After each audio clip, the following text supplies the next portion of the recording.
Okay dear friends, good evening. तो कल हम लोगों ने सेकेंड वर्ल्ड वॉर में जापान की पराजय तक देखा था। अब सेकेंड वर्ल्ड वॉर से जुड़े हुए कुछ मुद्दे हैं, उसको हम लोग कवर करेंगे और फिर हम आज सेकेंड वर्ल्ड वॉर के आगे चलेंगे। मैंने कल आपसे वादा किया था कि 12 बजे 12 o'clock एक टॉपिक आपको मिलेगा, लेकिन वो टॉपिक भेजने में मेरे दिमाग से निकल गया तो लगभग 1:30 बज गया। क्या मिस्टर अंकुर? 1:30 बजे तक मिल गया होगा। तो जरा आप लोग अगर मुझे हिंट कर देते कि क्या आपने वो टॉपिक डाउनलोड किया है और क्या आपने उस टॉपिक को पढ़ा है या नहीं पढ़ा है।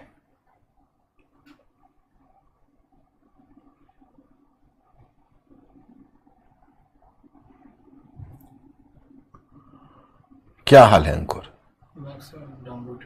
डाउनलोड किया है। वेरी गुड माय स्टूडेंट्स, आप लोग सजग हो तो आपने डाउनलोड किया हुआ, बहुत खुशी हुई। अब चलिए, मैं आपको कल एक मैंने क्वेश्चन भी दिया होगा मिस्टर अंकुर, दिया है या नहीं? तो जरा उस क्वेश्चन पर पहले हम बात कर लेते हैं, तब हम फिर लास्ट में कुछ चीजें डिस्कस करेंगे। हाँ, द्वितीय विश्व युद्ध के लिए जर्मनी कहां तक उत्तरदायी था? यह प्रश्न हो गया या मेरी सहायता की आवश्यकता है? आप लोग स्पष्ट करें। द्वितीय विश्व युद्ध के लिए जर्मनी कहां तक उत्तरदायी था, परीक्षण कीजिए। यह प्रश्न हो गया या आपको मेरी सहायता की आवश्यकता है?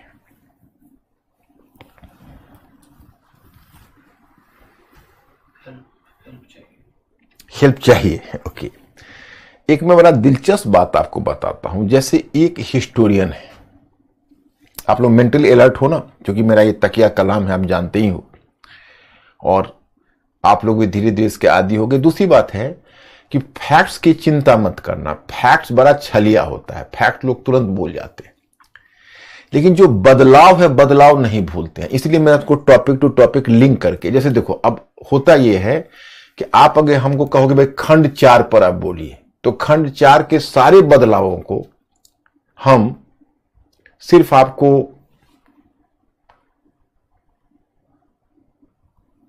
20 मिनट में समझा देंगे।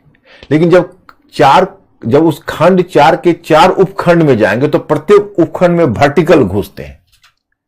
तो जब हम लोग वर्टिकल जाते हैं तो आप वर्टिकल चले जाइए, लेकिन एक बार उबर के आप हॉरिजेंटल पर आ जाइए कि चारों का सार क्या है, मतलब एक दूसरे से कैसे लिंक्ड है।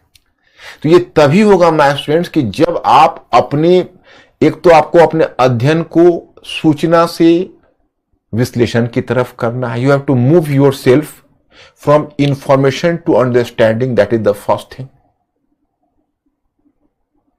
इंफॉर्मेशन से अंडरस्टैंडिंग पर आपको जाना है, पहली चीज तो ये करनी है। और फिर दूसरी चीज आपको क्या करनी है कि जैसे आप इंफॉर्मेशन से अंडरस्टैंडिंग की तरफ जाओगे तो then you have to do the second one thing,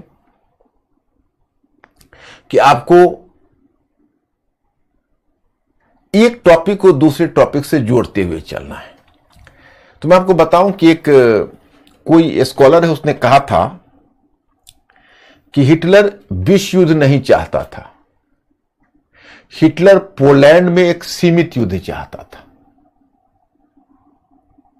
मतलब अब हिटलर विश्व युद्ध नहीं चाहता था, पोलैंड में एक सीमित युद्ध चाहता था, उसका कहने का परिप्रेक्ष्य दूसरा है। तो उसका कहना यह था कि देखिए, हिटलर वर्साई की संधि को तोड़ना चाहता था, आक्रामक विदेश नीति को अपनाया था। प्रथम विश्व युद्ध को हिटलर का युद्ध कहा जाता था द्वितीय विश्व युद्ध को हिटलर का युद्ध कहा जाता है। हिटलर ने आक्रामक नीति अपनाकर एक के बाद दूसरी वर्साई की संधि की, एक के बाद दूसरे प्रावधानों को तोड़ते हुए और एक के बाद दूसरी आक्रामक नीति को अपनाते हुए हिटलर ने सेकेंड वर्ल्ड वॉर को, मतलब दुनिया को द्वितीय विश्व युद्ध के कगार पर ला दिया यूरोप को। लेकिन यह भी सत्य है कि मित्र राष्ट्रों ने हिटलर के प्रति जो नीति अपनाई उस नीति में विसंगति थी। विसंगति क्या थी कि इसमें या तो वे हिटलर के प्रति आरंभ से ही बिल्कुल ही कठोर नीति अपनाते कि देखिए जीरो टॉलरेंस है, अगर आप इसको ब्रेक करोगे तो हम बर्दाश्त नहीं करेंगे। तो अगर उन्होंने जीरो टॉलरेंस की नीति अपनाई होती तो हिटलर ने हिम्मत नहीं की होती उसके प्रावधानों को तोड़ने का। या जब वो हिटलर को तुष्टीकरण की नीति ही जब अपना रहे थे तो तुष्टीकरण की नीति अपनाते रहते। जब पोलैंड पर हिटलर ने हमला किया, आपको याद होगा, तो चूंकि पहले ही पोलैंड के साथ ब्रिटेन और फ्रांस ने संधि कर ली थी, उसको सुरक्षा की गारंटी दे दी थी, तो इन्होंने हिटलर जिस समय पोलैंड पर अटैक किया, इन्होंने 3 सितंबर को जर्मनी के अगेंस्ट में युद्ध की घोषणा कर दी। तो इस पर मानना है कुछ एक्सपर्ट्स का कि उनकी नीति में विसंगति यह थी कि पोलैंड से पहले उन्होंने पूरी तरह से तुष्टीकरण की नीति अपनाई। मतलब तुष्टीकरण का मतलब असंतुष्ट करने की नीति, और पोलैंड पर में अचानक युद्ध में उतर गए तो हिटलर भी कंफ्यूज हो गया। He was caught unawares. Hitler को भी अनुमान नहीं था कि पोलैंड में युद्ध छेड़ देंगे। जैसे जब हिटलर के मिलिट्री जनरल ने उससे पूछा कि सर हम लोग पोलैंड पर अटैक करने जा रहे हैं, तब कहीं ऐसा न हो कि मित्र राष्ट्र हमारे अगेंस्ट में आ जाए और युद्ध की स्थिति उत्पन्न हो जाए। तो हिटलर ने क्या कहा अपने सैनिक जनरल को, आप जानते हैं कि no no no, the allied powers could never take the risk of a fight with us. Hitler कभी भी, मित्र राष्ट्र कभी भी हमसे युद्ध का खतरा मोल नहीं ले सकते। अब बताइए हिटलर को अगर यह परसेप्शन है तो परसेप्शन के लिए कौन उत्तरदायी है? तो द्वितीय विश्व युद्ध के लिए जर्मनी कहां तक उत्तरदायी था? तो हम इसको ऐसे शुरू कर सकते हैं कि द्वितीय विश्व युद्ध को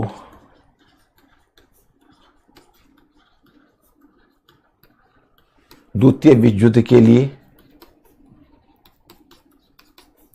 जर्मनी को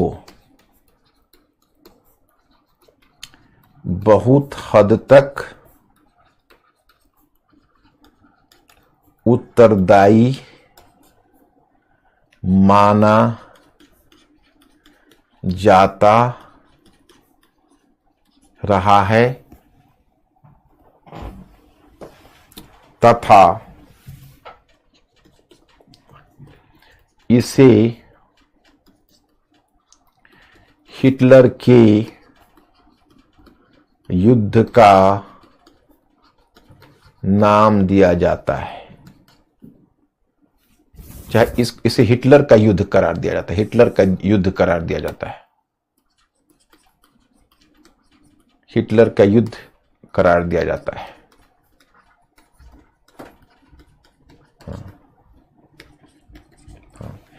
आरंभ से ही आरंभ से ही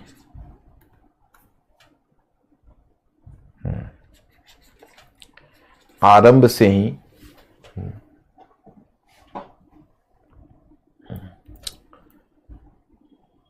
नाजी पार्टी का एजेंडा, नाजी पार्टी का एजेंडा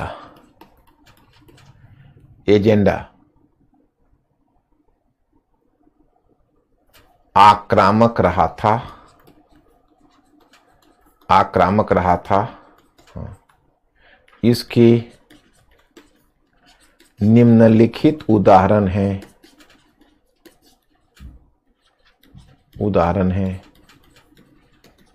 अब इसको आप डॉट देके चाहो तो उसको पॉइंट कर सकते हो। हाँ, वर्साई की संधि के द्वारा निर्धारित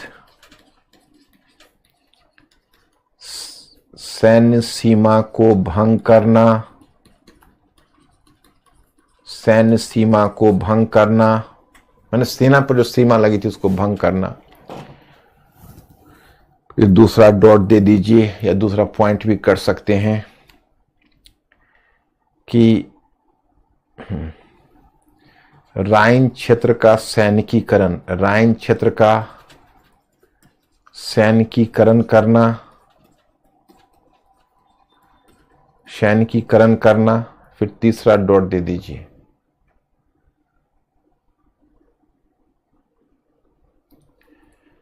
ऑस्ट्रिया का विलय करना, हाँ, फिर लिखिए कि हाँ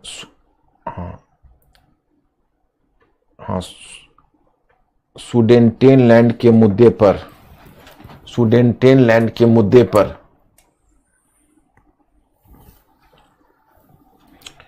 सुडेनटेनलैंड के मुद्दे पर, सुडेनटेनलैंड के मुद्दे पर, सुडेनटेनलैंड के मुद्दे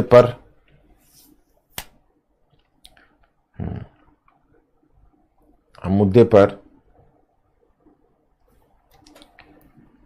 म्यूनिक की संधि में, म्यूनिक की संधि में रियायत दिए जाने के बाद भी हाँ, चेकोस्लोवाकिया का अधिग्रहण तथा अंत में पोलैंड पर हमला या पोलैंड पर आक्रमण। परंतु दूसरी तरफ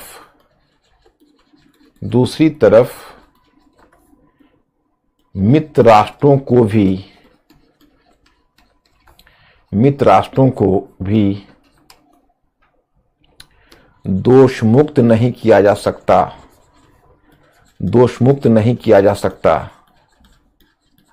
सकता क्योंकि जर्मनी के संदर्भ में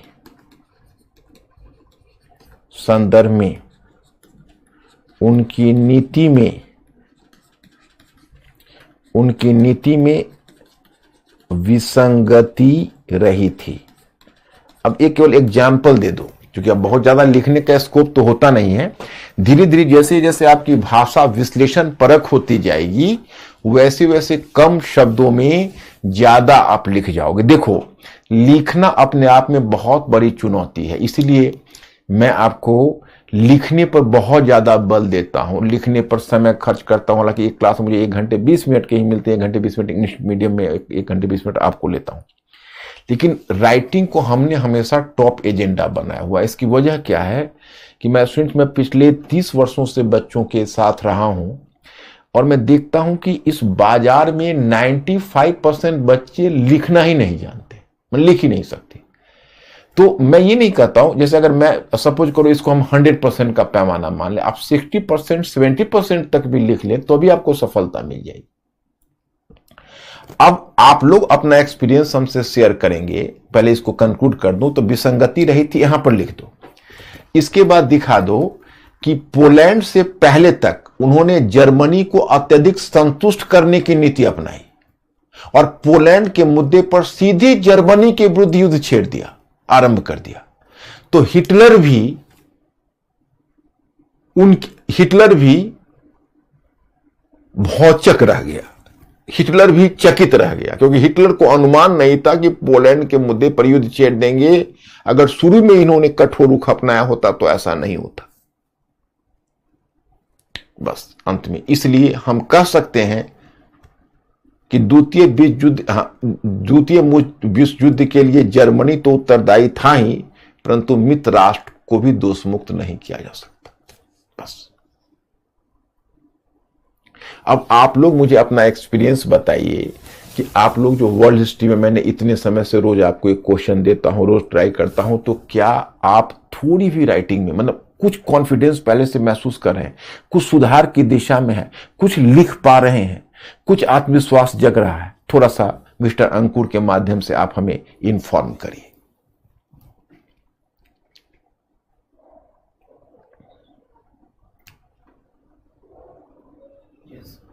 ओके है, राइट। अब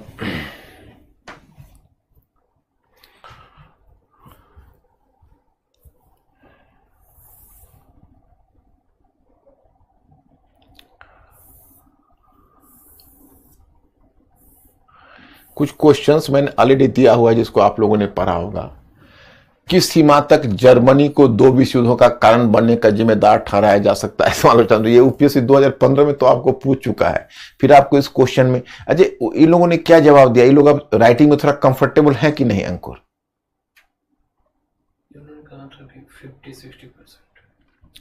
मतलब 50-60% है ना, बहुत है।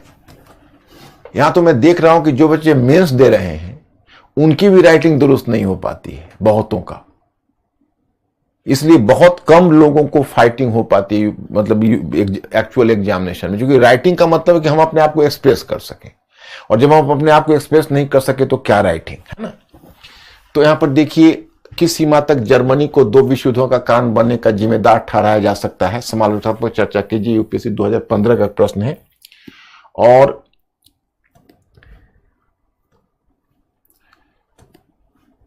फांसीवाद के उद्भव का कारण बताइए, ये भी पढ़ लीजिएगा।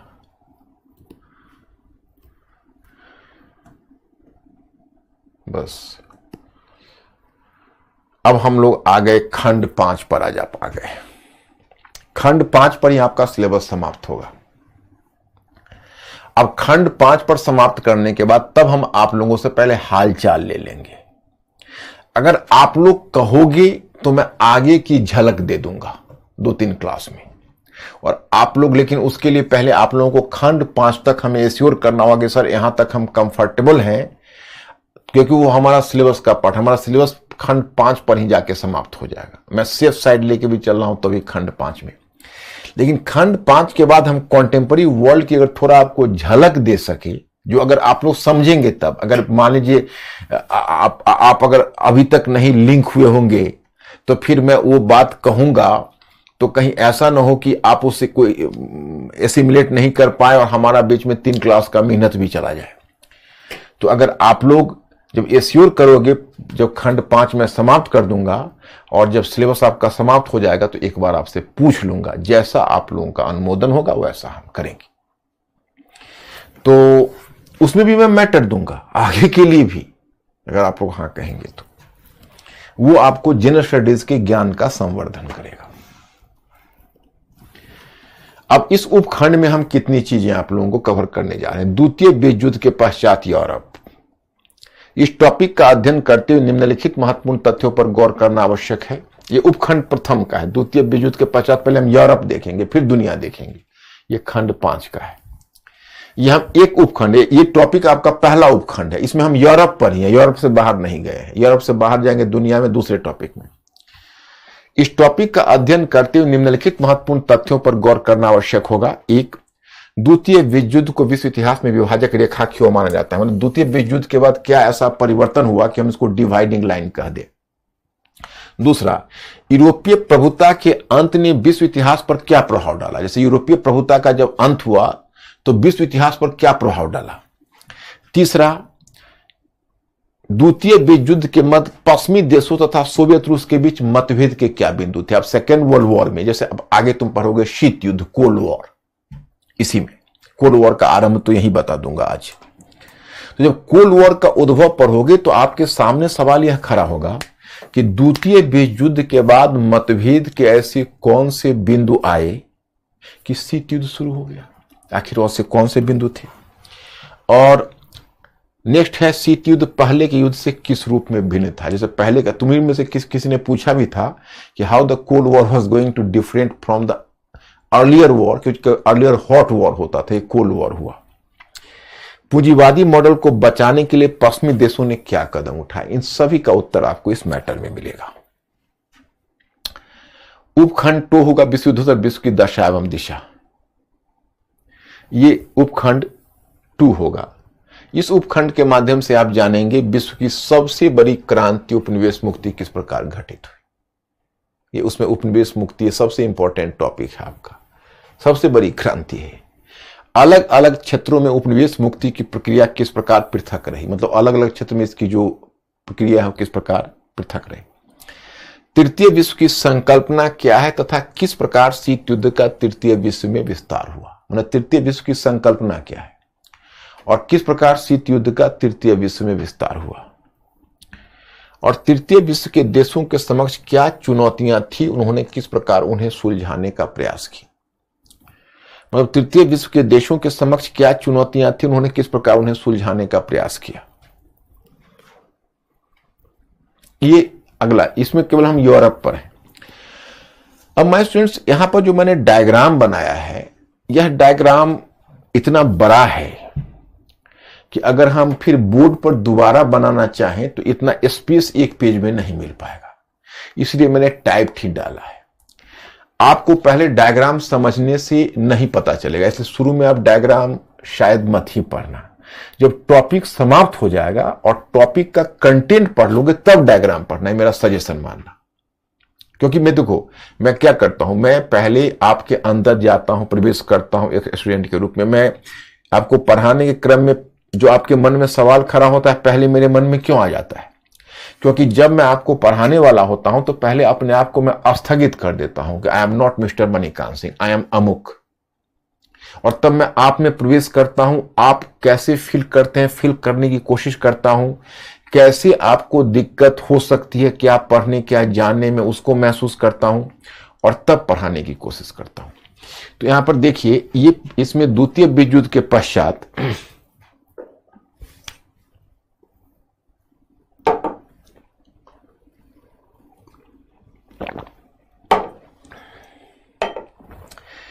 पश्चिमी यूरोप के वर्चस्व का अंत हो गया। देखो, एक समय था इस्लामी साम्राज्य, याद करो 8वीं सदी से 15वीं सदी इस्लामी साम्राज्य, और फिर 15वीं सदी से 20वीं सदी यूरोपीय साम्राज्य। लेकिन पश्चिम के प्रभुत्व का अंत, पश्चिमी यूरोप के वर्चस्व का अंत हो गया। और अंत में यूएसए और सोवियत संघ के बीच दो विश्व शक्तियों का उदय हुआ। अब सेकेंड वर्ल्ड वॉर के बाद दो शक्तियों का उदय होगा, सोवियत रूस और संयुक्त राज्य अमेरिका। दोनों वैश्विक आधिपत्य के लिए अग्रणी भूमिका निभाने के इच्छुक, दोनों का चाहेंगे कि हम वैश्विक आधिपत्य निभाएं। तो दो भिन्न आर्थिक मॉडल है इनका, नीचे दिया है, पूंजीवादी मॉडल और साम्यवाद के मध्य द्वंद्व तथा प्रतिस्पर्धा, दोनों के बीच द्वंद्व और प्रतिस्पर्धा होगी। दूसरा, आप देखते हो कि द्वितीय विश्व युद्ध के दौरान पूंजीवादी खेमे और सोवियत संघ के बीच मतभेद होना बहुत ही स्वाभाविक है। और शीत युद्ध इधर से भी आ रहा है, शीत युद्ध का फैक्टर इधर से भी आ रहा है, और शीत युद्ध का फैक्टर इधर से भी आ रहा है।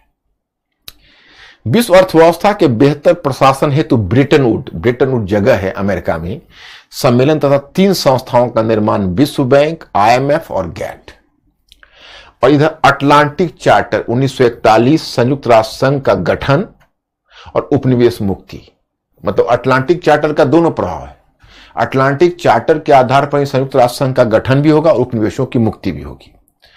तो इधर पूंजीवादी मॉडल, उपनिवेशों की मुक्ति। जब उपनिवेशों की मुक्ति होगी तो दो प्रकार का मॉडल होगा, पूंजीवादी मॉडल और समाजवादी मॉडल। एक पूंजीवादी मॉडल होगा, दूसरा समाजवादी मॉडल होगा। जो पूंजीवादी मॉडल है,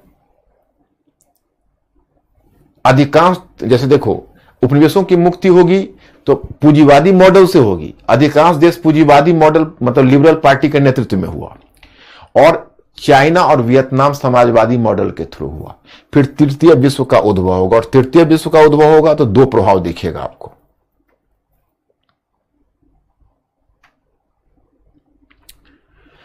एक प्रभाव दिखेगा, तृतीय विश्व में शीत युद्ध का विस्तार होगा एशिया, अफ्रीका एवं लैटिन अमेरिका में।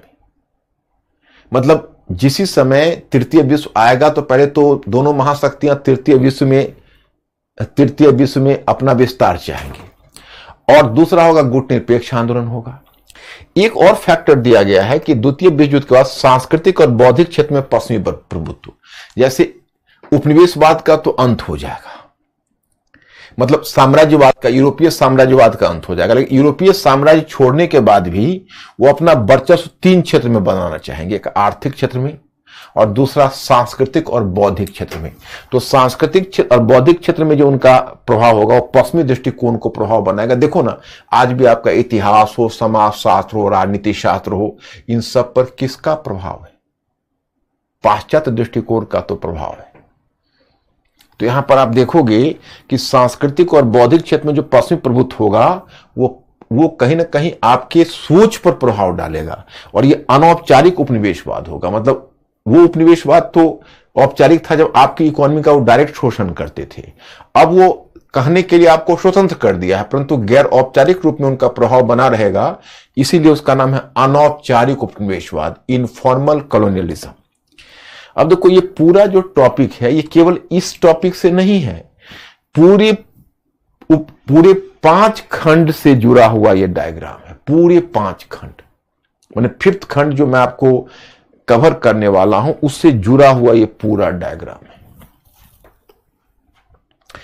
और यहां पर अभी हम लोग जो करने जा रहे हैं वह ये डायग्राम है। ये टॉपिक का उपखंड प्रथम का डायग्राम है।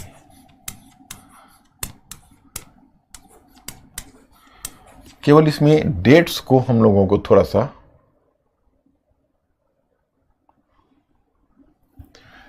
ये डेट को बदलना होगा, 1945 के पश्चात करना होगा।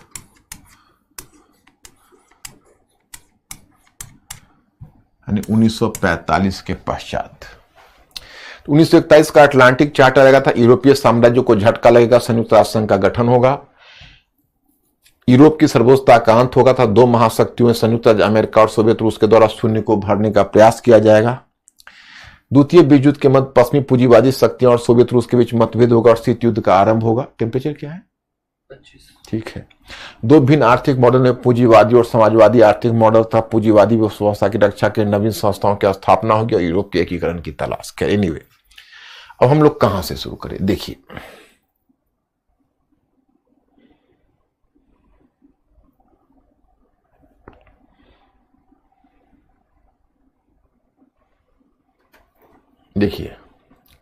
पहले आप इस मैटर को पता नहीं पढ़ा होगा या नहीं पढ़ा होगा, मैं हल्का सा शुरू कर देता हूं।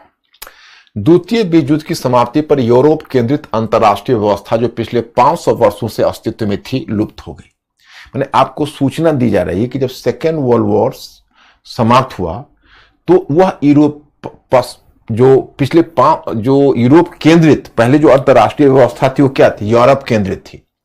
तो ये यूरोप केंद्रित अंतरराष्ट्रीय अर्थव्यवस्था थी, उसका 500 वर्षों के प्रभुत्व का अंत हो गया और लुप्त हो गई, और महाद्वीपीय आकार लिए हुए 2 महाशक्तियां अस्तित्व में आ गई, संयुक्त राज्य अमेरिका और सोवियत रूस, और उसने शून्य को भरने का प्रयास किया।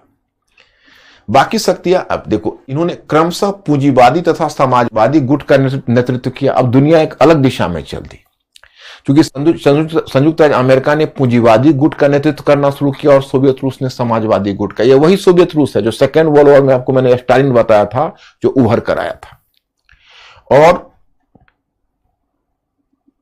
तथा बाकी शक्तियां एक अथवा दूसरे गुट को वर्चस्व को मानने के लिए तैयार थी। अब क्या हुआ कि इसी में 2 ब्लॉक बनेगा, एक का नेतृत्व संयुक्त राज्य अमेरिका करेगा, दूसरे का नेतृत्व सोवियत रूस करेगा, और बाकी जो देश हैं वह इसके या इसके पीछे हो जाएंगे। लेकिन हां, उसी समय आपको भारत का महत्व भी समझना पड़ेगा कि उस समय जब उपनिवेश मुक्ति होगी तो कम से कम एक तीसरी शक्ति के रूप में भारत खड़ा होने का प्रयत्न करेगा।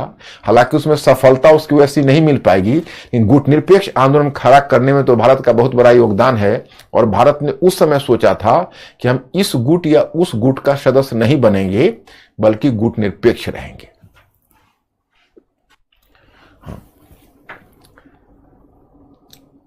वहीं कुछ नव स्वतंत्र राष्ट्रों ने इन दोनों गुटों से पृथक होकर गुट निरपेक्ष आंदोलन को संगठित करने का प्रयास किया। फिर इन दोनों महाशक्तियों ने अपनी जरूरत तथा दृष्टिकोण के अनुकूल नई अंतर्राष्ट्रीय व्यवस्था की स्थापना पर बल देना आरंभ किया। उपरोक्त दोनों महाशक्तियों के बीच प्रतिस्पर्धा द्वितीय विश्व युद्ध के मध्य आरंभ हुई। यह आपका एक जनरल इंट्रोडक्शन है।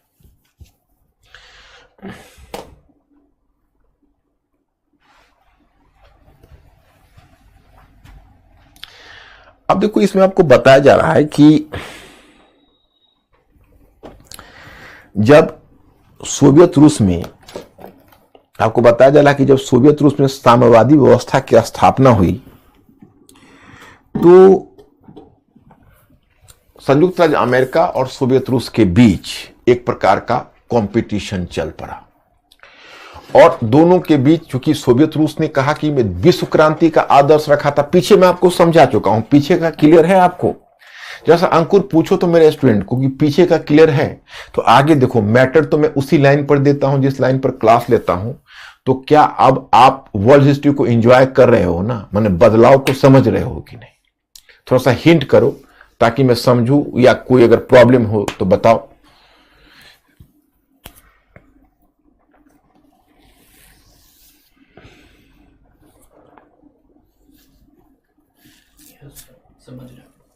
समझ रहे हो? तो जब सोवियत रूस का गठन हुआ था तो पश्चिम के पूंजीवादी देशों से उसका मतभेद आवश्यक था। क्यों? क्योंकि जो पश्चिम के पूंजीवादी देश थे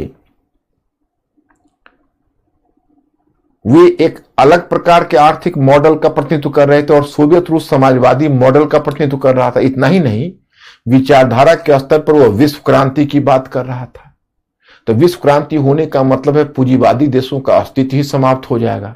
तो दोनों के बीच तनाव अनिवार्य था। लेकिन चलिए, शुरू में तो दोनों के बीच तनाव रहा, लेकिन जब सेकेंड वर्ल्ड वॉर में फांसीवादी ताकत के विरुद्ध जब संयुक्त राज्य अमेरिका और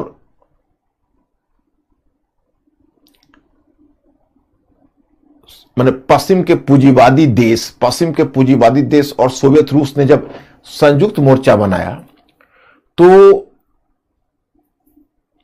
फिर ऐसा प्रतीत होने लगा कि अब एक नए शांति और सहयोग का युग शुरू होगा, क्योंकि सेकेंड वर्ल्ड वॉर में दोनों साथ मिलकर लड़ रहे। लेकिन सेकेंड वर्ल्ड वॉर के मध्य ही कुछ ऐसे मुद्दे उभर कर आए कि दोनों गुट के बीच और भी दरार बढ़ती चली गई। और फिर सेकेंड वर्ल्ड वॉर के जस्ट बाद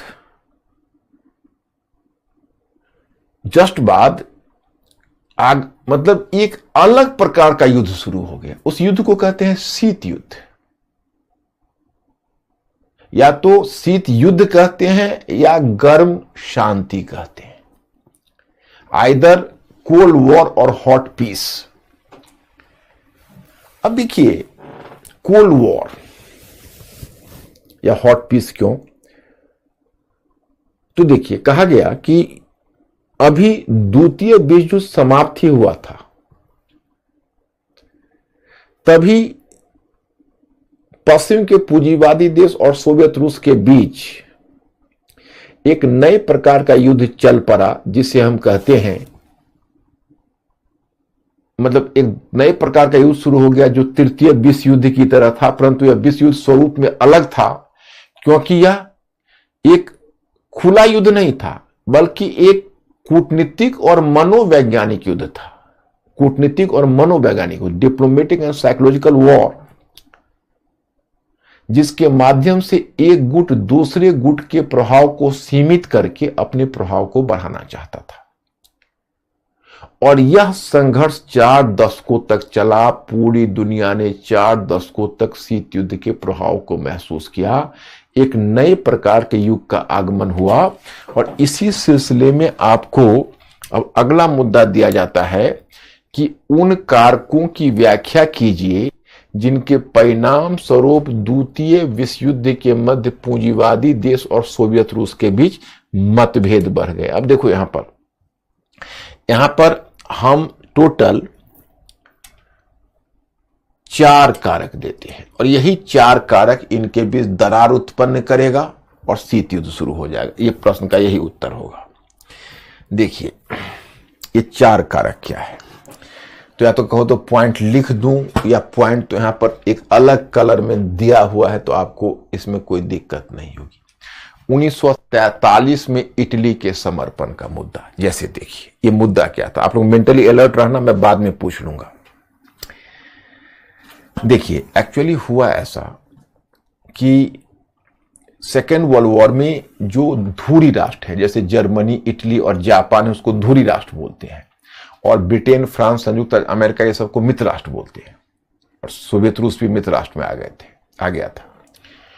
तो क्या हुआ कि इस युद्ध के दरमियान सबसे पहले धुरी राष्ट्र में इटली ने घुटने टेके थे। मैंने आपको बताया था कि मुसोलिनी को गोली मार दी थी उसके देश की जनता ने, और मुसोलिनी के अगेंस्ट में एक क्रांति, एक आंदोलन हो गया था। अंत में उसकी सरकार गिर गई थी। हालांकि हिटलर ने उसको स्थापित करने का प्रयत्न किया था, लेकिन फिर एक दूसरा विद्रोह हो गया और फिर मुसोलिनी को गोली मार दी। तो 1943 में इटली ने समर्पण किया।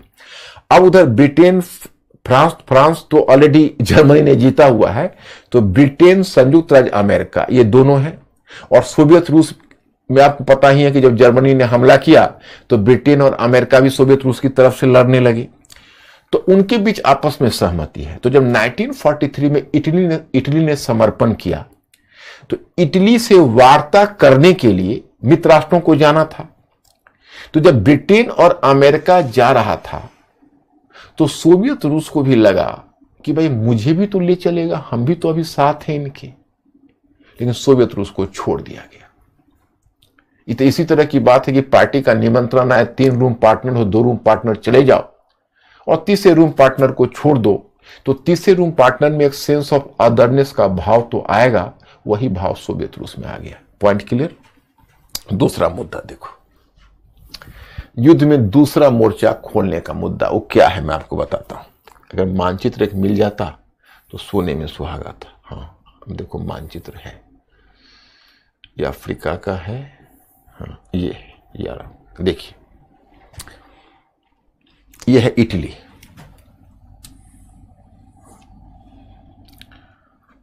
और ये है जर्मनी। लेकिन जर्मनी ने अभी तो पूरे को जीत रखा है।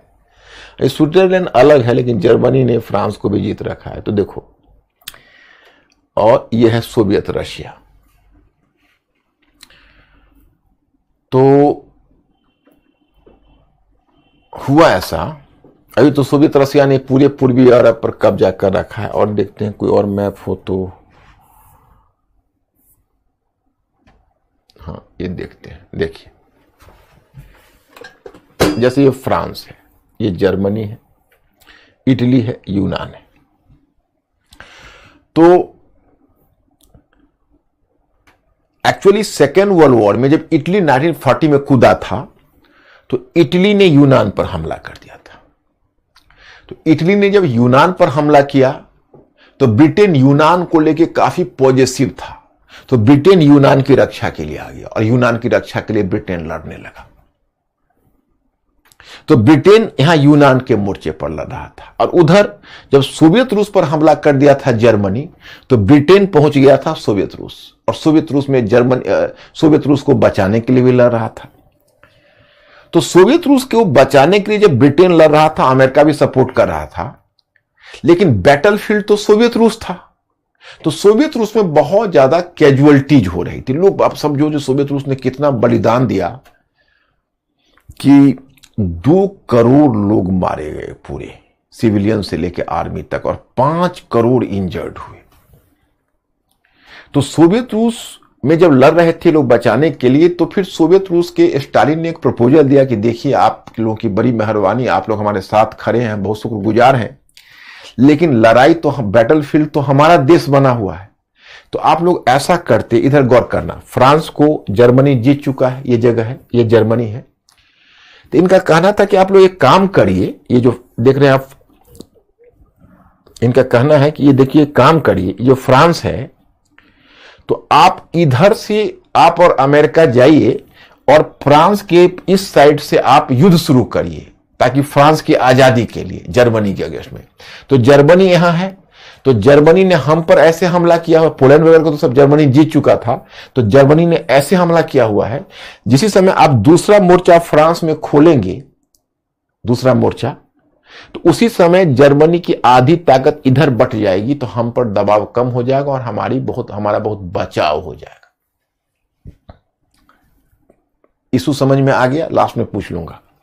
ब्रिटेन ने जवाब दिया कि देखिए आप भूल रहे हैं कि हम एक मोर्चे पर तो पहले जैसे आप दूसरा मोर्चा की बात कर रहे हैं, 2 मोर्चा तो ऑलरेडी हमारा खुला हुआ है।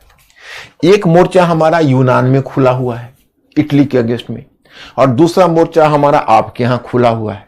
और अब अगर हम फ्रांस में मोर्चा खोलेंगे तो हमारी खुद की शक्ति बट जाएगी, हम जर्मनी को क्या डैमेज करेंगे, हम डैमेज हो जाएंगे।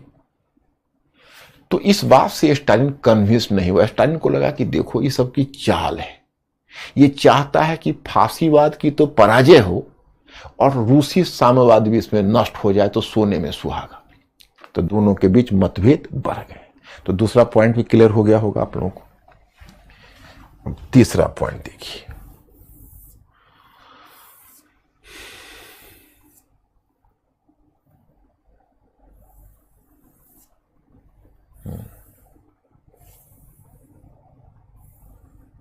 तीसरा पॉइंट देखिए, सोवियत रूस के द्वारा पूर्वी यूरोप के देशों पर नियंत्रण स्थापित किया जाना।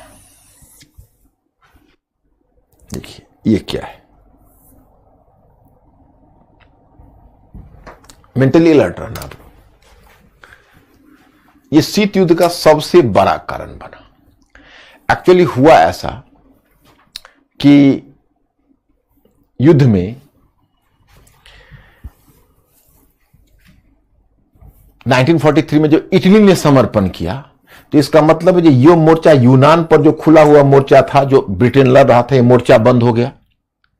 तो ये मोर्चा बंद हुआ तब ब्रिटेन, फ्रांस और कनाडा ने इधर नॉर्मंडी में अपनी आर्मी उतारी और दूसरा मोर्चा फ्रांस में खोल दिया। दूसरा मोर्चा फ्रांस में खोला तो जर्मनी की शक्ति बढ़ गई। तो सोवियत रशिया को अटैक किया था, सोवियत रशिया में लड़ रहा था, और दूसरा मोर्चा फ्रांस में खुला तो जर्मनी की शक्ति बढ़ गई। तो जर्मनी दोनों मोर्चे पर हारने लगा। इधर से जब संयुक्त अमेरिका और ब्रिटेन की सेना बढ़ी तो उसने फ्रांस को आजाद किया। तो फ्रांस भी तीसरी पार्टी के रूप में यहां पर हो लिया। तो फ्रांस तीसरी पार्टी के रूप में फ्रांस हो लिया। तो ये तीनों जर्मनी की तरफ बढ़े। तब तक सोवियत रूस ने क्या किया कि सोवियत रूस भी जर्मनी को पीछे हटाया और जितने रीजन देखते हो जिसको वालिया और आनिया कहते हैं, जैसे पोलैंड है, Czechoslovakia, Romania, Bulgaria, Yugoslavia, Czechoslovakia, even Austria, Albania, इन सारे भूभाग पर रशिया जर्मनी को खदेड़ता हुआ इन पर कब्जा करते हुए इधर से जर्मनी में घुसा। इधर से जर्मनी में घुसा तब तक उधर से मित्र राष्ट्र में ब्रिटेन, अमेरिका और फ्रांस भी आजाद हो गया था, तो वो जर्मनी में इस साइड से घुसा। अब इधर ईस्ट पार्ट के जर्मनी को लेते हुए रूस ने उसको ऑक्युपाई कर लिया। अब पूरे पूर्वी यूरोप जिसको जर्मनी को जब उसने जर्मनी को खदेड़ा था तो मित्र राष्ट्रों को लगा तो पीठ में छुरा भोंक दिया, हम इसकी मदद में खड़े थे, तो पूरे पूर्वी यूरोप पर कब्जा करके बैठ गया। अब बेचैन हो रहे थे ब्रिटिश प्रधानमंत्री चर्चिल, ज्यादा बेचैन हो रहा था। अमेरिकी राष्ट्रपति रूजवेल्ट कम बेचैन था, लेकिन चर्चिल ज्यादा बेचैन था। उसको लगता था यार तुम तो पूरे पूर्वी यूरोप को दबाकर बैठ गए, इरादा क्या है, अपना इरादा को तुम स्पष्ट करो। तो सोवियत रूस अपना इरादा स्पष्ट नहीं कर रहा था, चुप्पी मारकर बैठा हुआ था स्टालिन। तो पूर्वी यूरोप के क्षेत्र का और पूर्वी जर्मनी माने आधा जर्मनी के भाग का जो ऑक्युपेशन था, यह ऑक्युपेशन शीत युद्ध का बड़ा कारण बना। यह था तीसरा कारण। मैं आपको बताऊं कि शीघ्र बाद इसका याल्टा में एक सम्मेलन हुआ। ब्रिटिश प्रधानमंत्री चर्चिल था, अमेरिकी राष्ट्रपति रूजवेल्ट था। तो चर्चिल ने दबाव डाला स्टालिन पर कि भाई आप चुनाव कराइए वहां और वहां देशी सरकार बनने दीजिए, आपने क्यों कब्जा करके बैठा हुआ है। तो उसने टाल दिया, उसने कहा कि हाँ हम करेंगे, लेकिन किया नहीं, और इस तरह से उस पर कब्जा किए बैठा रहा। और अमेरिकी राष्ट्रपति जो रूजवेल्ट है, वो रूजवेल्ट इसमें थोड़ा कठोर नहीं था सोवियत रूस के प्रति, क्योंकि रूजवेल्ट का युद्ध उसमें जापान से चल ही रहा था, बाकी देश तो फ्री हो गए थे। क्योंकि जापान ने जर्मनी के अगेंस्ट में युद्ध की घोषणा नहीं, सोवियत रूस के अगेंस्ट में युद्ध की घोषणा नहीं की थी, सोवियत रूस फ्री था। तो वही अमेरिका बार बार सोवियत रूस से एक पेशकश कर रहा था कि आप जापान के अगेंस्ट युद्ध में उतरिए। तो इसलिए उसकी दृष्टि थोड़ी नरम थी, तो दबाव नहीं दे रहा था, चर्चिल दबाव दे रहा था। अंत में फिर पोस्टडम में सम्मेलन हुआ याल्टा के बाद। उस समय तक रूजवेल्ट एक्चुअली, ये सम्मेलन जो पहला सम्मेलन हुआ था वो फरवरी 1945 में हुआ था, तो रूजवेल्ट था, उसको बीमार पड़ गया वो, और अप्रैल में उसका डेथ हो गया। और जो दूसरा सम्मेलन था पोस्टडम में, वो जुलाई में या अगस्त में हुआ, जुलाई में हुआ था। तब तक रूजवेल्ट मर चुका था, उसका उत्तराधिकारी आ गया था ट्रूमैन। ट्रूमैन एक बहुत बड़ा हार्डलाइनर था।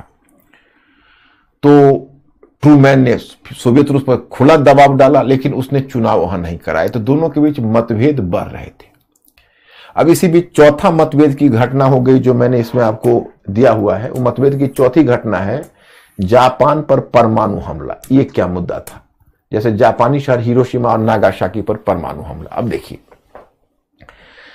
इसमें संयुक्त राज्य अमेरिका आज बगुला भगत बनता है और अपने आप को डेमोक्रेसी का रक्षक घोषित करता है, लेकिन जापान में उसने जो किया वो जघन्य काम किया। 3 लाख लोग मर गए, 40,000 कोरियंस मर गए जापानीज के साथ।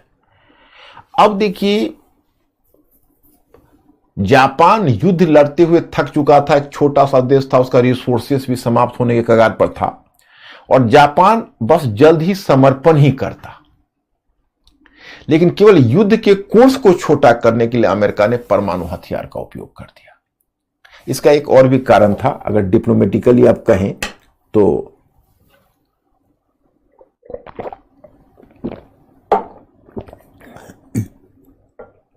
इसका एक और भी कारण था। आप अगर समझना चाहें तो मैं आपको समझा दूं। देखो, एक्चुअली बाद में तो शीत युद्ध शुरू हो गया, सेकेंड वर्ल्ड वॉर के मध्य से ही, क्योंकि पूरा पर कब्जा करके बैठ गया। तो स्टालिन की नीयत थी कि जितना कब्जा कर सके।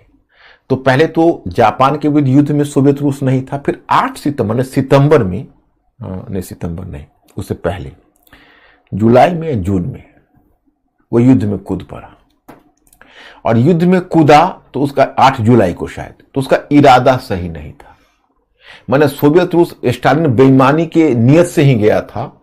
उसका मत था कि जापान को हम बांट लेंगे अमेरिका, मतलब उसको था कि हम युद्ध जापान से लड़ने के क्रम में कुछ महत्वपूर्ण द्वीपों पर और जापान के एक भूभाग पर कब्जा कर ले। तो वह वही करता जो पूर्वी यूरोप में किया, और आगे वही कोरिया में किया।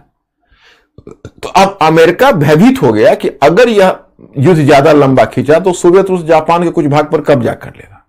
तो उसने सोचा परमाणु हथियार का उपयोग करके जल्दी उसको समर्पण करवा देते। परमाणु हथियार का उपयोग करके उसको घुटने टिकवा दिए। तो घुटने टेक दिया, और फिर 15 अगस्त तक जापान ने समर्पण कर दिया, क्योंकि 6 अगस्त 9 अगस्त के हिरोशिमा और नागासाकी पर अब सोवियत रूस सॉफ्ट रह गया। सोवियत रूस ने ट्रूमैन से पूछा, अमेरिकी राष्ट्रपति से स्टालिन ने, कि अच्छा ये बताइए कि हम आपके पार्टनर थे, आपके साथ युद्ध लड़ रहे थे, और आपने इतना बड़ा निर्णय लिया जापान पर परमाणु हमला करने का, और आपने हमसे राय तक नहीं ली, हमें बताया तक नहीं। तो ट्रूमैन ने उसको जवाब दिया कि देखिए कि संयुक्त अमेरिका की सुरक्षा से संबंधित इतना संवेदनशील मामला था कि हम किसी के साथ ये मामला शेयर नहीं कर सकते थे। तो सोवियत रूस को लग गया कि भाई स्टालिन को, कि देखिए इनका इरादा सही नहीं था, और वर्चुअली इन्होंने जापान पर परमाणु हमला नहीं किया है, बल्कि साम्यवादी रूस को डराया है। तो उसने कहा कि ठीक है, बहुत जल्दी हम भी परमाणु हथियार हासिल करेंगे। और सोवियत रूस में भी तो जज्बा था, तो अमेरिका को लगा कि भाई सर तो परमाणु हथियार फैल जाएगा। तो उसने सोवियत रूस को प्लान दिया कि देखो, एक बरूच प्लान लाया 1946 में, ऐसा करते हैं कि आप परमाणु हथियार मत बनाओ, हम ये परमाणु हथियार यूएनओ को सुपुर्द कर देंगे, संयुक्त राष्ट्र संघ को। तो सोवियत रूस ने कहा कि भाई आप क्या हो और संयुक्त राष्ट्र संघ क्या है, आप आज रखोगे कल ले आओगे, हम खुद अपना बनाएंगे। और जानते हो 1945 में संयुक्त अमेरिका ने परमाणु हथियार लाया, काफी 1949 में रूस ने विस्फोट किया, मैंने सोवियत रूस ने सफलता पाई न्यूक्लियर वेपन्स बना लेने। 1953 में ब्रिटेन ने विस्फोट किया, 1960 में फ्रांस ने किया, 4 देशों ने, और 1964 में चीन ने किया। जब चीन ने किया तब मित्र राष्ट्र डर गए, उनको लगा कि अरे भाई अब तो नॉन व्हाइट कंट्री भी परमाणु हथियार देने लगे। तब उन्होंने एनपीटी लाया, नॉन प्रोलिफरेशन ट्रीटी, कि अब कोई नया देश ना बने। हम अगर भारतीय चाहते तो पहले ही परमाणु हथियार बना सकते, जो हमारे पास एक वर्ल्ड क्लास का न्यूक्लियर साइंटिस्ट था, होमी जहांगीर भाभा, और उन्होंने बहुत पहले नेहरू को सामने कहा भी था कि देखिए हम बहुत कम कीमत पर परमाणु हथियार बना सकते हैं। जैसे हम लोग मार्स पर बहुत कम कीमत पर चले गए थे, लेकिन नेहरू आइडियलिज्म से इन्फेक्टेड थे, उन्होंने मना कर दिया था। और बाद में जब चीन ने विस्फोट किया तब अटल बिहारी वाजपेयी वगैरह ने नारा दिया था, तब ये बात भी उठी थी, लेकिन फिर सिचुएशन वैसा नहीं हुआ और हम फिर न्यूक्लियर क्लब में गए तो, परंतु इनडायरेक्टली गए। लेकिन नहीं तो 5 न्यूक्लियर क्लब में बैठ के अभी जिस तरह से बड़ी बड़ी बातें कर रहे हैं, तो 5वां न्यूक्लियर क्लब में हम लोग ही होते। अब ये प्रश्न, अभ्यास प्रश्न आपको दिया गया है, इसी प्रश्न को आज आप अभ्यास करिएगा। कि कहा जाता है कि द्वितीय विश्व युद्ध में मिलकर लड़ने वाले मित्र राष्ट्र युद्ध के पश्चात मित्र नहीं रह गए, इस कथन के परिप्रेक्ष्य में शीत युद्ध को प्रेरित करने वाले कारकों का परीक्षण कीजिए। आज यही क्वेश्चन आप लोग ट्राई करिएगा, देख लीजिए, आज यही क्वेश्चन करना है।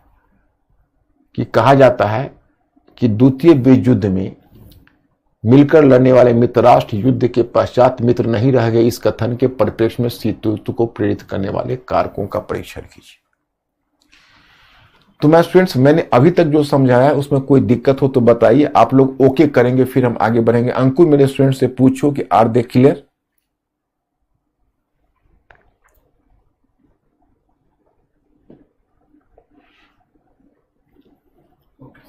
ओके हैं सभी लोग? गुड।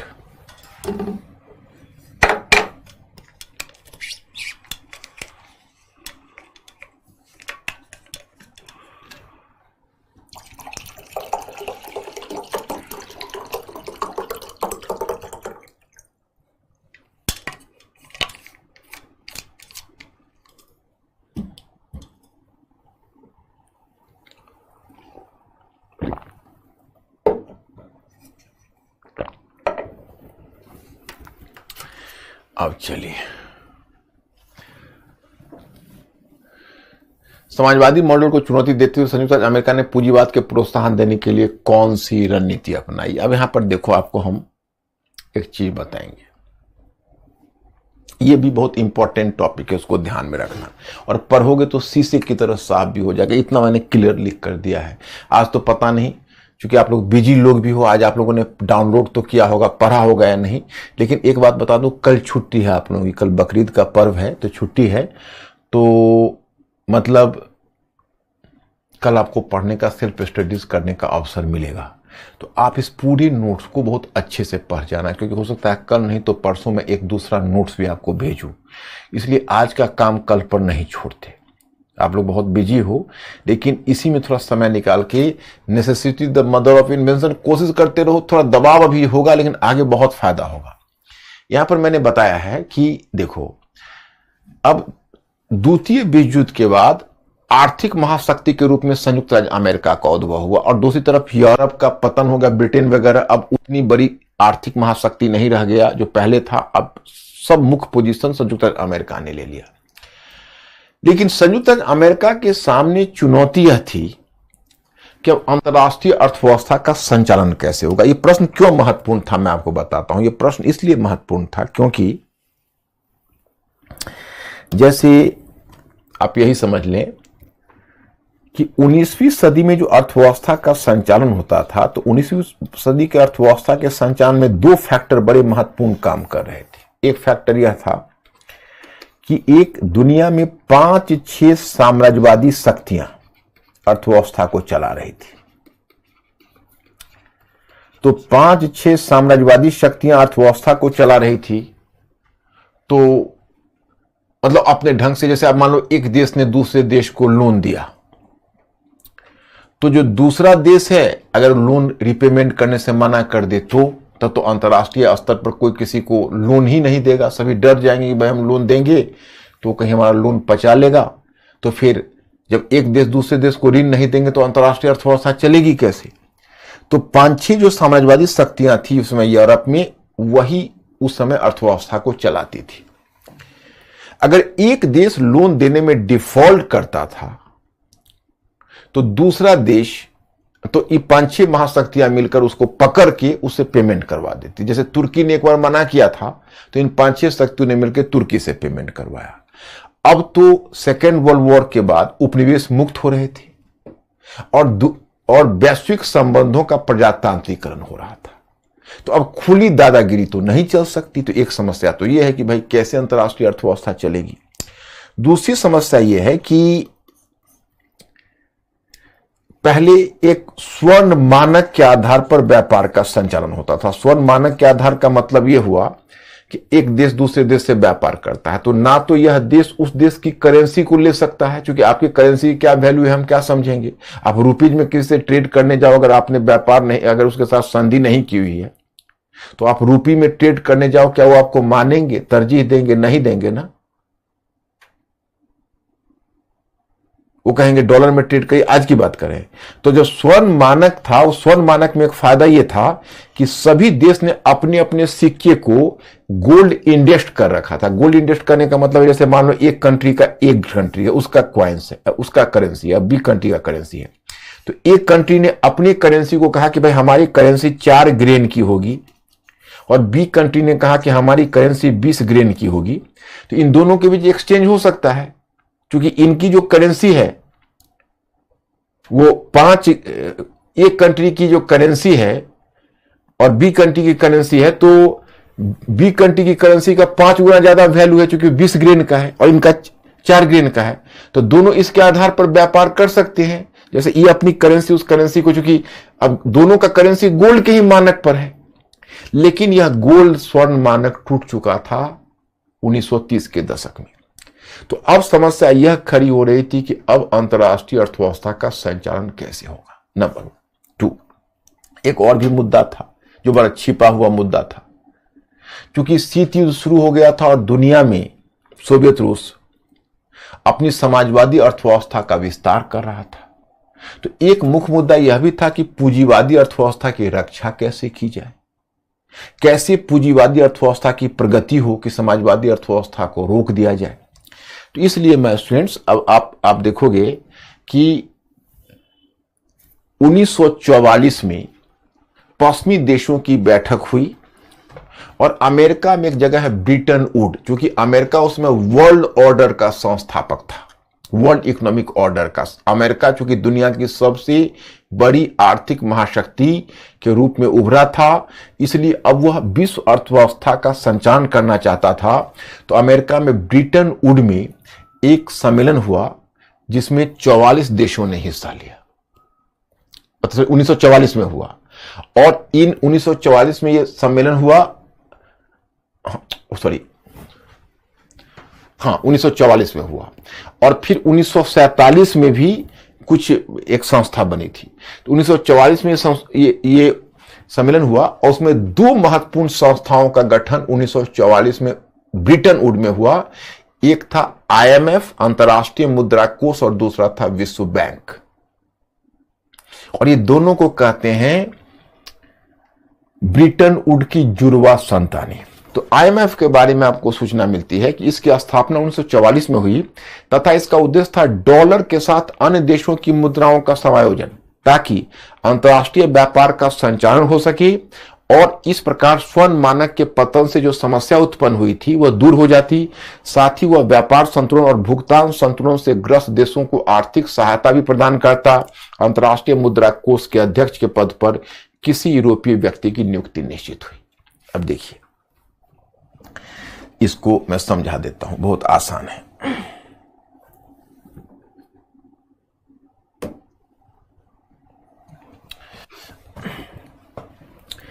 एक्चुअली जब 1944 में IMF बना, तो IMF बनाने का एक उद्देश्य यह था कि पहले जो स्वर्ण मानक था, तो यूरोपीय देशों की जो करेंसी होती थी गोल्ड इंडेक्स होती थी, मैंने सोने से जुड़ी होती थी। तो अब समस्या यह खड़ी हुई कि स्वर्ण मानक टूट गया था, तो एक करेंसी का दूसरी करेंसी से समायोजन कैसे होगा। तो इन्होंने एक तरीका अपना IMF ने कि डॉलर को गोल्ड से जोड़ दिया, डॉलर को गोल्ड से जोड़ दिया, जैसे एक अंश गोल्ड का से उसको जोड़ दिया। और डॉलर से दुनिया की करेंसी को जोड़ दिया। तो एक देश अगर दूसरे देश से व्यापार करेगा तो डॉलर में लेन देन करेगा। तो जो काम पहले गोल्ड स्टैंडर्ड कर रहा था वही काम अब डॉलर करने लगा, क्योंकि डॉलर का एक निश्चित वैल्यू था जो गोल्ड से जुड़ा हुआ था। दूसरी बात कि हो सकता है कि अंतर्राष्ट्रीय व्यापार में व्यापार संतुलन की समस्या उत्पन्न हो जाए एक देश के साथ, मतलब उसने इतना आयात ज्यादा कर लिया हो और निर्यात कम किया हो तो वो घाटे में चला जाए, और फिर जब व्यापारिक घाटा होगा तो भुगतान संतुलन की समस्या होगी। भुगतान संतुलन का मतलब होता है कि आप कर्जदार बन जाओ किसी और देश का और आपको अपना इकोनॉमी का संचालन करना मुश्किल हो जाए, आपके पास फॉरेन करेंसी नहीं हो। तो वैसी स्थिति में अंतर्राष्ट्रीय मुद्रा कोष से अपेक्षा की गई कि वैसे देश को आर्थिक सहायता प्रदान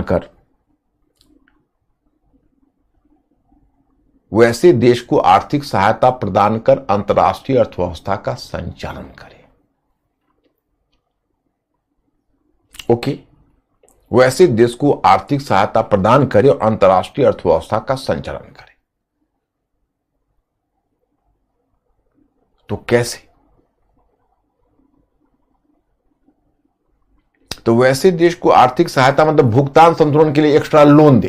तो कहोगे उससे पश्चिमी देशों को क्या फायदा था, अमेरिका को क्या फायदा था? भाई, अगर किसी देश की इकोनॉमी बैठ गई, व्यापार करने लायक नहीं रहा तो तुम मुनाफा कैसे कमाओगे? तो दुनिया में व्यापार भी चलता रहे, उसका हक हित है। दूसरा, तुमने देखा विश्व बैंक। अब हाँ, आईएमएफ का मुखिया या आईएमएफ का अध्यक्ष को यूरोपीय हो सकता था, यह तय हुआ। विश्व बैंक 1944 में स्थापित ब्रेटन वुड्स की दूसरी संतान थी और इसका उद्देश्य था तृतीय विश्व में आर्थिक पुनर्निर्माण कार्य करना। ये चूंकि देखो, आप सेकेंड वर्ल्ड वॉर के बाद तो बहुत सारे उपनिवेश थे, वहां पर आर्थिक पुनर्निर्माण का कार्य होना था।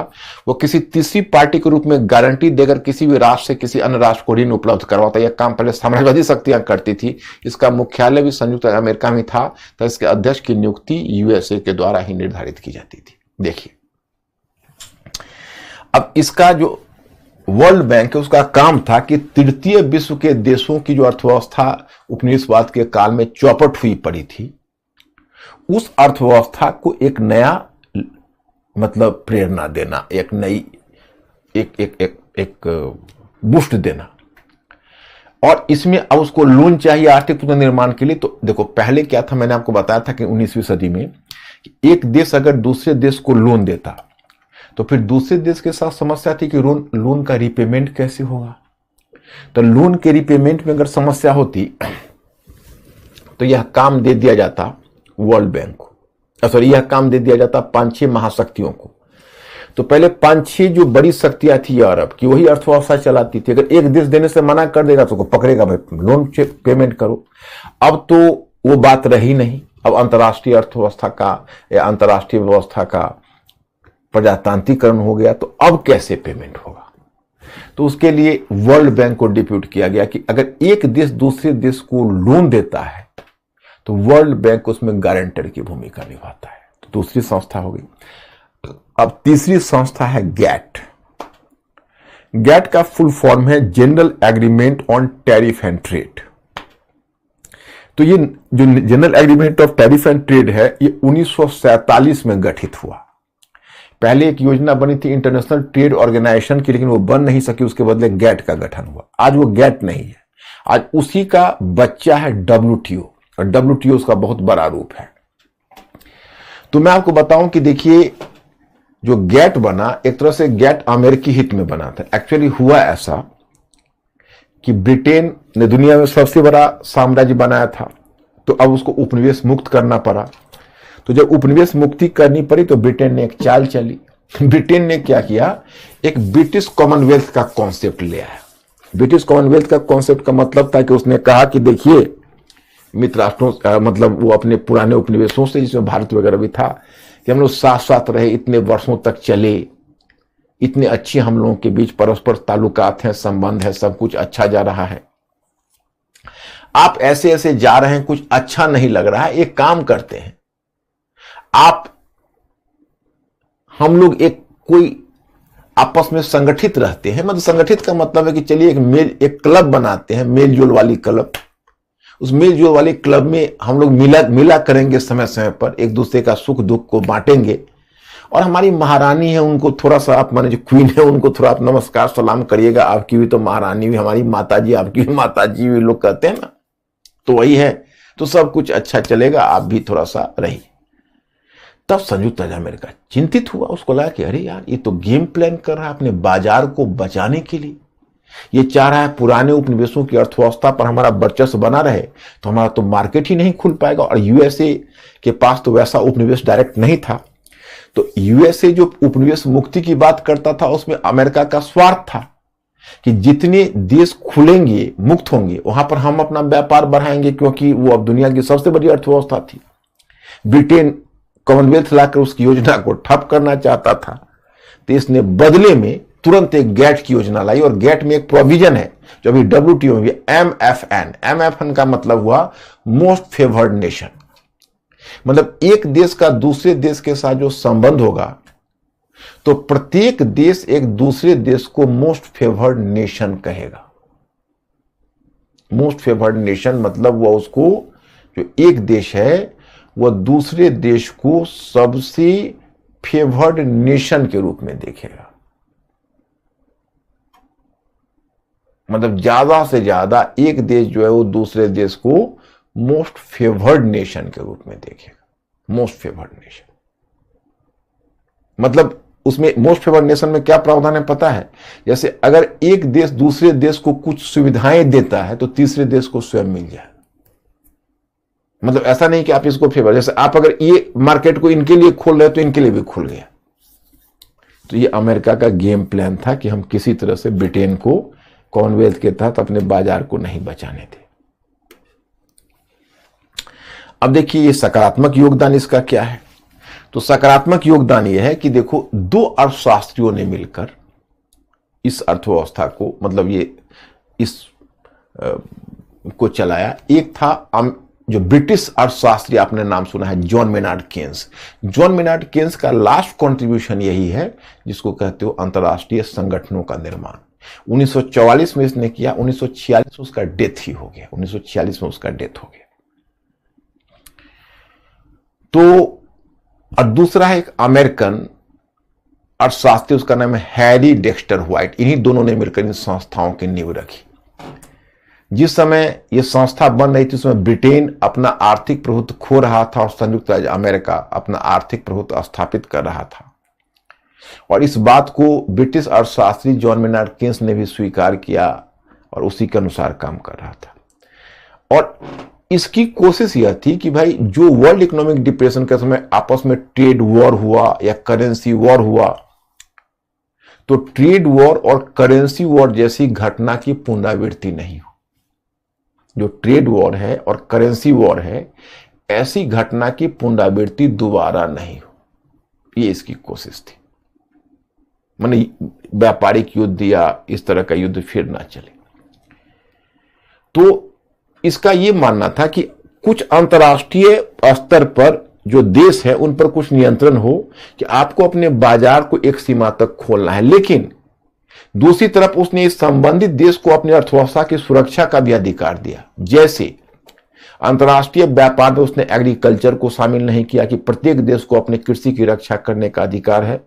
बौद्धिक संपदा को उसने उसमें नहीं अंतर्राष्ट्रीय व्यापार में दिया, और ना वो फाइनेंस को दिया। उसका कहना था सीमित भूमंडलीकरण, कि अंतर्राष्ट्रीय व्यापार के संचालन और संबंधित राष्ट्र की अर्थव्यवस्था की सुरक्षा, इन दोनों के बीच सामंजस्य होना चाहिए। मतलब अगर संबंधित राष्ट्र बिल्कुल से अपने को क्लोज कर लेगा तो अंतर्राष्ट्रीय व्यापार ठप हो जाएगा, और अंतर्राष्ट्रीय व्यापार के नाम पर आप किसी राष्ट्र को इतना ना खोल दो कि उसकी अर्थव्यवस्था चौपट हो जाए। तो दोनों के संतुलन की बात की, वो था सीमित भूमंडलीकरण। माय स्टूडेंट्स, यही जो जॉन मेनार्ड केन्स ने जो संतुलन स्थापित किया, वह संतुलन आगे चलकर जब उरुग्वे राउंड की वार्ता 1986 में चली और जब डब्ल्यूटीओ का गठन हुआ, तो डब्ल्यूटीओ ने इस सीमा को तोड़ दिया और अर्थव्यवस्था को जबरन खोल दिया, जिसको आज आप आर्थिक उदारीकरण के नाम से जानते हो। इसलिए निर्धन देश और धनी देश के बीच खाई और भी बढ़ गई। अब इसका जो नकारात्मक, इसका जो नकारात्मक मन इन संस्थाओं, हाँ, इसका सकारात्मक एक पक्ष यह है कि जो केन्स और हैरी डेक्स्टर व्हाइट ने जिस अंतर्राष्ट्रीय अर्थव्यवस्था की स्थापना की, सो इससे पूंजीवादी अर्थव्यवस्था को विश्व में प्रोत्साहन मिला। 1950 से 1970 के दशक, 1970 तक माना जाता है कि दुनिया में कैपिटलिज्म का गोल्डन डेज था, स्वर्ण युग था, क्योंकि जो विश्व की अर्थव्यवस्था उसकी काफी तरक्की हुई। लेकिन आप देखोगे कि वही जब 1970 के दशक में तेल संकट आएगा तो पूंजीवादी व्यवस्था को बड़ा झटका लगेगा। इसका नकारात्मक पक्ष देखोगे तो यह जो जिसको आप IMF, वर्ल्ड बैंक और गैट कहते हो, नव उपनिवेशवाद का सबल माध्यम सिद्ध हुई, क्योंकि समाजवादी अर्थव्यवस्था के खतरे को देखते हुए जानबूझकर पूंजीवादी अर्थव्यवस्था को प्रोत्साहन और विस्तार देने के लिए IMF, वर्ल्ड बैंक और गैट जैसी संस्थाएं बनाई गई। तो ये नव उपनिवेशवाद का भी एक रूप है। तो यहां तक मैंने आपको अंतर्राष्ट्रीय अर्थव्यवस्था पर जो बताई है, तो यहां तक क्लियर हो गया होगा, तो मैं तब फिर आगे बढ़ूं। इसलिए थोड़ा आप अंकुर को एश्योर कर देंगे कि आर यू क्लियर और नॉट।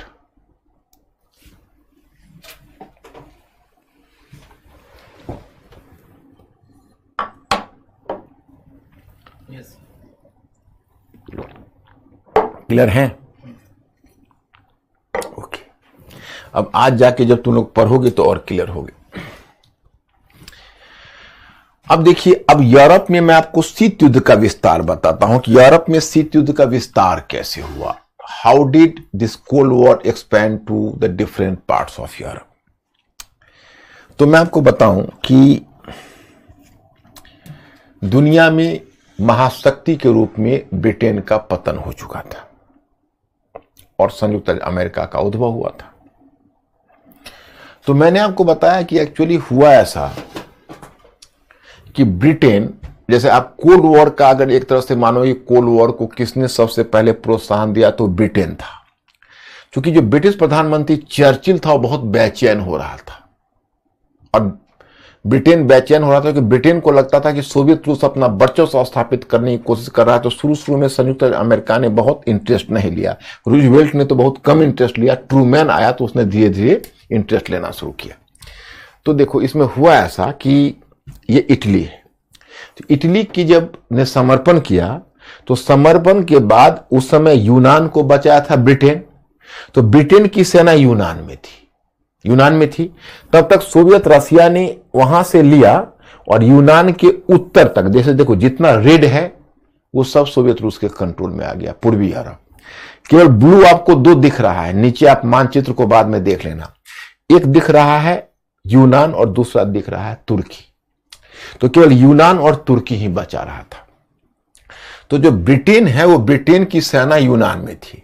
तो वैसे तो देखो, अब जब मुसोलिनी ने समर्पण कर दिया तो ब्रिटेन अपनी सेना को यूनान से निकाल लेता, लेकिन ब्रिटेन अपनी सेना को यूनान से इसलिए नहीं निकाल पा रहा था क्योंकि ब्रिटेन को डर था कि जिस समय यूनान से ब्रिटिश सेना निकलेगी, स्टालिन यूनान पर भी कब्जा करके वहां भी साम्यवादी सरकार स्थापित कर दे। लेकिन सेकेंड वर्ल्ड वॉर के बारे में कहा जाता है कि एक तरफ ब्रिटेन ने सेकेंड वर्ल्ड वॉर जीत लिया लेकिन अपने साम्राज्य को हार गया। तो ब्रिटेन की इकोनॉमी इतनी खराब हो गई थी कि ब्रिटेन अब अधिक समय तक अपनी सेना को यूनान में रखने की स्थिति में नहीं था। तो ब्रिटेन ने संयुक्त राज्य अमेरिका को एक तरह से चेतावनी दी कि अब हम यूनान से जा रहे, हम अब यूनान में अधिक समय तक नहीं रह सकते। अगर आप यूनान को बचा सकते हैं तो बचा लीजिए। मतलब वही हाल हुआ कि चल पड़े हम फिदा जाने तन साथियों, और तुम्हारे हवाले वतन साथियों। तो ये कह के यूनान से वो निकल गया ब्रिटेन। अब संयुक्त राज्य अमेरिका के साथ क्या समस्या है आपको पता है कि फर्स्ट वर्ल्ड वॉर के बाद जब यूरोप में भूमिका निभाने वाला था संयुक्त राज्य अमेरिका और राष्ट्रपति विल्सन वहां एक्टिव पार्ट लेना चाहता था, तो उस समय सीनेट ने उसको वीटो कर दिया था। तो बार बार अमेरिकी कांग्रेस का मानना था कि शांति के समय यूरोप के मामले में हस्तक्षेप करना उचित नहीं है, क्योंकि वह मुनरो सिद्धांत के खिलाफ है। अब कहोगे भाई सेकेंड वर्ल्ड वॉर में अमेरिका क्यों प्रवेश किया, तो मजबूरी में करना पड़े तो अमेरिका को कांग्रेस ने रूजवेल्ट को बैन ही कर रखा था, लेकिन जब पर्ल हार्बर पर अटैक हुआ तो उसी आधार पर यूएसए उसमें हिस्सा लिया। तो मतलब आप यही समझिए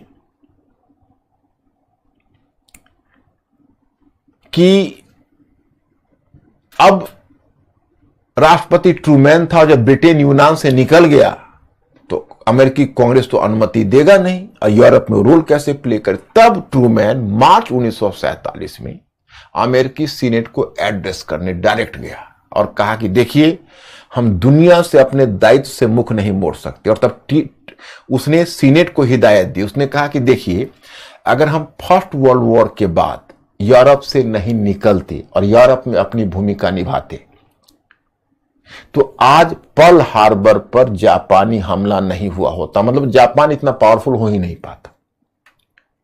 और आज फिर अगर हम दुनिया से अपने दायित्व को एक से मुख मोड़ लेते हैं तो यह दिन दूर नहीं है कि आगे कम्युनिस्ट, यानी जो कम्युनिज्म है, क्योंकि अमेरिकी लोग कम्युनिज्म से डरते थे, कम्युनिज्म आपके दरवाजे पर आकर दस्तक देगा। बस सीनेट उसके सामने बो डाउन कर गया, समर्पण कर दिया। $450 मिलियन की तुरंत मंजूरी हुई और अनुमति मिल गई यूरोप में हस्तक्षेप करने का। और तब उसने अपना छठा बेड़ा अमेरिका ने बनाया, छठा सैनिक बेड़ा, नौसैनिक बेड़ा, और उसने उसको भूमध्य सागर में रख दिया, यूनान के बगल में, कि खबरदार सोवियत रूस इधर मत बढ़ना। कोल्ड वॉर का ट्रूमैन। और इसमें ट्रूमैन का यह विश्वास है कि हमारे इसी सैनिक बेड़े का कमाल है कि यूनान में और तुर्की में साम्यवाद स्थापित नहीं हो सका। और इसमें एक और भी मैं आपको बताऊं, ट्रूमैन सिद्धांत का एक और भी दिलचस्प चीज है।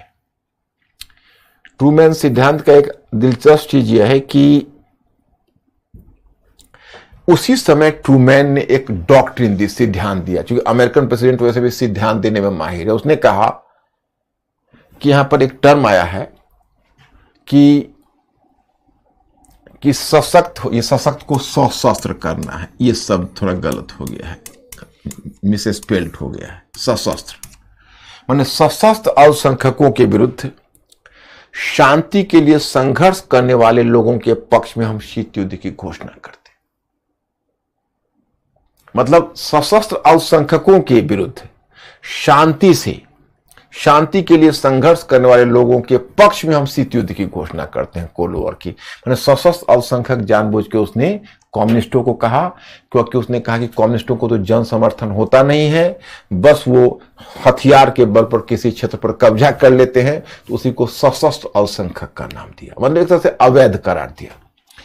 अब देखिए दूसरा क्या है कि जून 1947 में यूरोप के आर्थिक पुनर्निर्माण के लिए उसने एक मार्शल योजना भेजी। मार्शल योजना जून 1947 में, उसका उद्देश्य था यूरोप में आर्थिक पुनर्निर्माण करना। और शुरू में विभाजन नहीं किया गया, मैंने कहा गया कि यूरोप में चाहे पश्चिमी हो या पूर्वी हो, लेकिन पूर्वी यूरोप तो साम्यवादी यूरोप था। उसका गेम प्लान था कि पश्चिमी यूरोप को ऐड मिले, लेकिन घोषित रूप में ये नहीं कहा पूर्वी यूरोप को नहीं मिलेगा। तो पहले पूर्वी यूरोप के देश भी आकर्षित हुए, पूर्वी यूरोप के जो साम्यवादी देश थे वो भी आकर्षित हुए कि हाँ ठीक है, ये योजना में कुछ हमें भी मिलेगा। लेकिन आगे जब जॉर्ज मार्शल था, तो जॉर्ज मार्शल ने जब सोवियत रूस में ने भी वार्ता शुरू की कि भाई हमें भी आप कुछ ऐड दे सकते हो, तो जॉर्ज मार्शल ने कहा कि हम उसी कंट्री को ऐड देंगे जो अपनी इकोनॉमी का ब्यौरा हमें देगा। अब सोवियत रूस डर गया। सोवियत रूस को लगा कि जानबूझ के अमेरिका का गेम प्लान है कि हमारी इकोनॉमी का ब्यौरा लेकर और हमारी ताकत को मापना चाहता है और फिर हम पर हमला करने के चक्कर में, इसलिए उसने कहा कि हम मार्शल योजना को बहिष्कार कर दिया उसने। तो एक तरह से मार्शल योजना प्रैक्टिकली पश्चिमी यूरोप के देशों को मिला। $13 बिलियन का ऐड था और केवल पश्चिमी यूरोप के देशों को मिला। और इसका एक उद्देश्य यह भी था कि यूरोप की अर्थव्यवस्था का विस्तार हो जाए ताकि वहां अमेरिकी वस्तुएं बिक सके। तो यहां पर अमेरिका का भी अपना, चूंकि सबसे बड़ा मार्केट था पश्चिमी यूरोप उसका, इसलिए भी अमेरिका ने ऐड दिया था।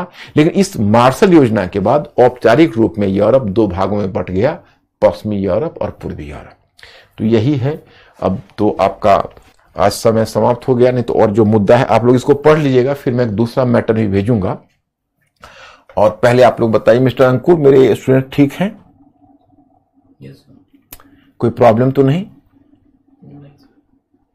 ओके है। तो मैं स्टूडेंट्स आज मैं इसी को यहीं स्थगित करता हूं। कल आप लोगों को टाइम भी मिलेगा सेल्फ स्टडी का, कल छुट्टी है, फिर हम परसों आपसे मिलते हैं, है ना। इस बीच में एक मैटर मैं आपको और भेजना चाहूंगा। Okay, thank you very much, good night and Shubh Bakrid for tomorrow. Okay,